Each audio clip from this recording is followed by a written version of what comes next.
ఇండస్ట్రీలో ఏ యాక్టర్‌ని గూడా ఇంతమంది జడ్జ్ చేయలేదు. సో, మీ లైఫ్‌లో అది చూసేశారు. ఇలా మిమ్మల్ని అవతల వాళ్ళు జడ్జ్ చేస్తుంటే మీకు కలిగిన ఫీలింగ్ ఏంది? ఎప్పుడైనా కోపం, చిరాకు ఇలాంటివి వచ్చినాయా?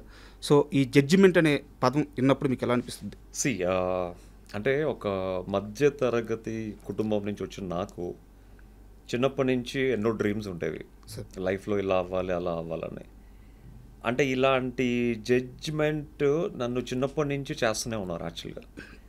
నేను చిన్నప్పుడు అంటే అరౌండ్ 14, 15 ఇయర్స్‌లో మోడల్ అవుతానంటే, నువ్వు మోడల్ ఏంట్రా అని చెప్పి నా ముందు నవ్వుకునే వాళ్ళు ఉన్నారు. నా ముందు జోక్స్ వేసుకునే వాళ్ళు ఉన్నారు. సో వాళ్ళ జోక్స్ని చూసి నాలో ఇంకా కసి పెరిగేది యాక్చువల్గా.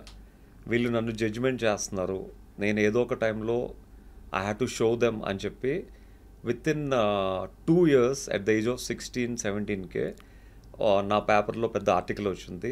విశాఖపట్నం నుంచి ఫస్ట్ టైం ఒక పెద్ద ఫ్యాషన్ కాంపిటీషన్కి సెలెక్ట్ అయ్యాను.